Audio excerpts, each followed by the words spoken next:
నమస్తే అన్న, ఈ రోజైతే మేమైతే మూవీకి వెళ్తున్నాము. ఇప్పుడైతే మేమైతే ట్రాఫిక్ సిగ్నల్ కాడ ఆగినాము.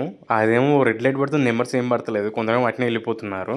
5 minutes later. ఇప్పుడైతే గ్రీన్ సిగ్నల్ పడ్డది. మా ఫ్రెండ్ గారు కూడా మూవీకి వస్తున్నాడు, అందుకని వాన్ గాడు కూడా పోతున్నాము. వాన్ గాడికి పోవాలంటే కాలేజ్ ముందు నుంచి పోవాలి, ఎందుకంటే వాడు క్యాంపస్ హాస్టల్ కాబట్టి. మా సార్ గారు ఎక్కడ చూసారని నాకు భయం అవుతుంది, ఎందుకంటే కౌన్సిలింగ్ జరుగుతుంది కాలేజీలో ఏమో. ఫైనల్ నేనైతే ఇప్పుడు వాన్ గాడికి అయితే వచ్చేసినాను.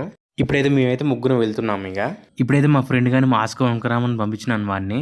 నేను వైట్ మాస్క్ కొనుక్కరామంటే వాడేమో బ్లాక్ మాస్క్ కొనుక్కొచ్చిండు. ఫైనల్లీ మేమైతే థియేటర్కి వచ్చేసినాము. బైక్ పార్కింగ్ చేసినాము. ఇక్కడ బైక్ పార్కింగ్ అంటే 20 రూపీస్ అంట. ఫైనల్లీ ఇప్పుడైతే మేమైతే లోపలికైతే వెళ్తున్నాము. 3 hours later. ఫైనల్లీ ఇప్పుడైతే మూవీ అయిపోయింది. మీరు ప్రవాస ఇంటర్వ్యూ చూడాలంటే సెకండ్ హాఫ్ లో వెళ్ళండి. సరే గానీ మూవీ ఎట్టుంది భయ్య అంటే మూవీ అయితే బాగుంది. ఇక మేమైతే వెళ్లే ముందు కూల్ డ్రింక్ తాగుదామని అయితే షాప్ కాడికి అయితే వచ్చేసినాము. ఇక మా వాడైతే కూల్ డ్రింక్ తీసుకున్నాడు.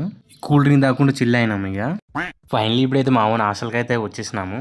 వాడిని తిన్నగా గేట్ కంచి పోవాలంటే వాడేమో గోడ దుక్కే పోతుండే ఏకంగా.